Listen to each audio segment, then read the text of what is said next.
मुझे उम्मीद है कि आप लोग यहाँ तक की चीज़ों को समझ गए हैं। तो अब मैं आप लोगों के साथ डेलिब्रेशन को थोड़ा आगे बढ़ाना चाहूँगा। तो दोस्तों, हम लोगों ने अभी तक इन वॉइसेस के सिर्फ नाम से परिचय लिया, ठीक। कुछ आधारभूत बातें हम लोगों ने समझने की कोशिश की कि थीसिस का एक्चुअल एलिमेंटल वर्क क्या है। अब हम लोगों ने समझने का काम करना है। इनफैक्ट ये वॉइसेस फिलहाल दो हिस्सों में जो हमने बांटे हैं, ठीक है। तीसरे हिस्से का जिक्र मैं करूंगा उस लेवल पर कहानी को पहुंचाने के बाद। तो हमने वॉइसेस को फिलहाल दो हिस्सों में बांटने का काम किया। एक जिसे हम कहते हैं एक्टिव वॉइस, ठीक है बच्चों, और एक जिसे हम लोग कहने का काम करते हैं पैसिव वॉइस। जब आप एक्टिव वॉइस की बात करते हैं तो डेफिनेशन फ्रेम होती है when the doer is more important, when the doer is more important than the work. बच्चों ध्यान से पढ़कर देखो मैंने क्या लिखा, when the doer is more important than the work। इसका मतलब क्या समझ आया? इसका मतलब समझ आया जब काम करने वाला, फिर कह रहा हूं, जब काम करने वाला ज्यादा इंपॉर्टेंट है। किससे ज्यादा इंपॉर्टेंट है? काम से, ठीक है। मैं इसी के ठीक ऑपोजिट अगर कहना चाहूं, पैसिव वॉइस की अगर हम बात करें तो पैसिव कहता है work done is more important than the doer. तो डेफिनेशन का पैसिव अगर हम बनाने की कोशिश करें तो ये कहता है कि work done is more important than the doer. इन दोनों डेफिनेशंस को समझने का एक छोटा सा तर्क बनाकर चलते हैं। मैं अगर कहूं मैं अगर कहूं इंपॉर्टेंट का मतलब क्या समझ आया? आपके दिमाग में हिंदी बनती है, इंपॉर्टेंट का मतलब होता है सर महत्वपूर्ण, और महत्वपूर्ण का मतलब क्या हुआ? यानी कि जिसका जिक्र सबसे ज्यादा जरूरी है। अगर दोस्तों मैं आप लोगों से पूछने का काम करूं कि भैया आप लोग अपने दोस्तों के नाम बताओ, तो आप अपने दोस्त के नाम बताओगे। आपने नाम लिया संजीव, नवीन, रोहित, वट। अरे हाँ है ना। तो जिस दोस्त का नाम आपने सबसे पहले लिया, आपने जिस दोस्त का नाम सबसे पहले लिया, मेरी नजरों में वो दोस्त आपकी लाइफ में सबसे ज्यादा इंपॉर्टेंट है। तो इसका मतलब तो ये समझ में आया कि जिसका जिक्र सबसे पहले मिले, जिसका जिक्र हमें सबसे पहले मिले, वही आपके लिए सबसे ज्यादा इंपॉर्टेंट है। इसका मतलब ये समझ आता है कि जब हम एक्टिव वॉइस की बात करते हैं तो एक्टिव वॉइस के लिए सेंटेंस का स्ट्रक्चर बनता है कि जब आपके लिखे सेंटेंस में डूअर, काम करने वाले का जिक्र सेंटेंस की शुरुआत में देखने को मिलता है। पहली बात तो ये फाइन।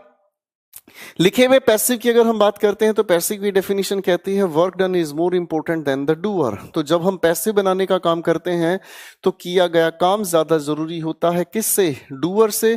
तो इसका मतलब ये समझ में आता है जो चीज इंपॉर्टेंट नहीं है हम उसे हमेशा आखिर में रखते हैं। आपकी लाइफ में जो दोस्त या जो इंसान इंपॉर्टेंट नहीं है आप उसे उठाकर सबसे आखिर में रखते हैं। अरे हाँ है ना। आप अपनी अगर चीजों की लिस्ट बनाना शुरू करें तो लिस्ट बनाते वक्त भी जो चीज आपके लिए इंपॉर्टेंट नहीं आप सबसे आखिर में उसे रखते हैं, उसका जिक्र पहले आता ही नहीं। ऑब्जर्व कीजिएगा, इसी बिहेवियर की वजह से ये डायथीसिस कहलाता है। दो तरीके हैं, दो अप्रोच हैं डेफिनेशन के। मैं आगे चीजों को और समझाना चाहूंगा। तो अगर मैं इसी के आधार पर मैं कुछ एक सेंटेंसेस लिखता हूं, पहले एक्टिव और पैसिव को समझने समझाने का प्रोसेस शुरू करते हैं।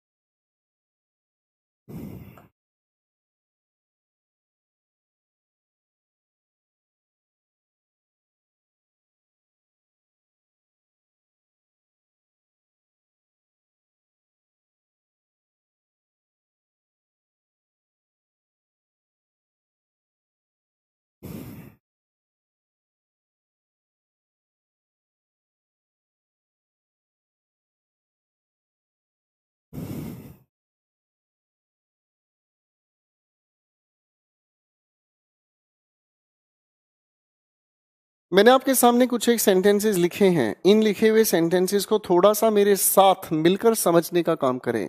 पहले मैं डेफिनेशन पर वापस लाऊंगा। वॉइसेस दो हिस्सों में बढ़ते हैं। एक एक्टिव वॉइस जिसके अंदर डूअर ज्यादा इंपॉर्टेंट होता है किसी भी काम से, तो डूअर का जिक्र हम सेंटेंस की शुरुआत में रखते हैं। जब आप इसका पैसिव बनाते हैं तो कोई भी डूअर इतना इंपॉर्टेंट नहीं है। अगर डूअर इतना इंपॉर्टेंट नहीं है तो चाहे तो हम डूअर को हटा भी सकते हैं, चाहे तो डूअर को हम हटा भी सकते हैं। डूअर का ना होना इतना इंपॉर्टेंट नहीं है। हैं। जो चीज आपकी लाइफ में इतनी इंपॉर्टेंट नहीं, आप उसे हटा भी दें, छोड़ भी दें, तो क्या फर्क पड़ता है, ऑब्जर्व करने की कोशिश करें। तो इसी तरीके से जब वर्क डन की हम बात करते हैं तो किया गया काम आपके लिए ज्यादा जरूरी है। ठीक है दोस्तों, अब इससे आगे अगर हम सिलसिले को लेकर चलें अगर इससे आगे हम सिलसिले को लेकर चलें तो ये भी और आसान होगा समझना।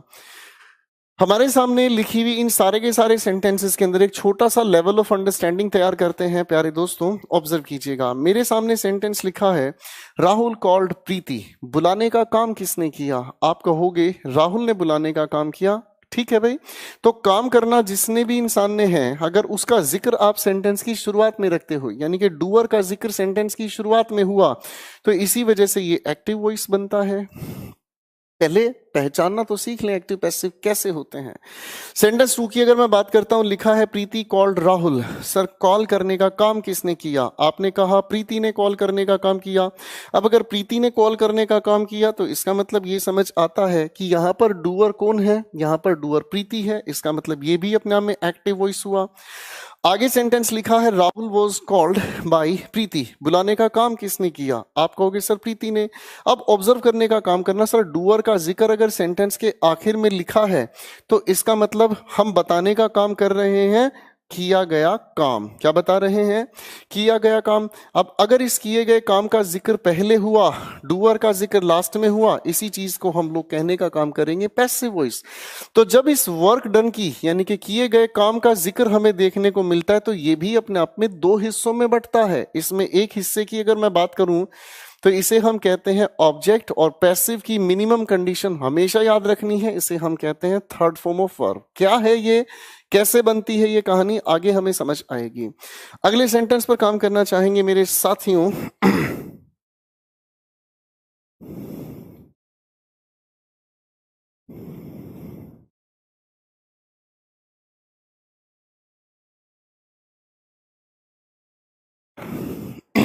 आगे अगर देखते हैं, द न्यूज वॉज पब्लिश्ड। अब न्यूज पब्लिश की गई।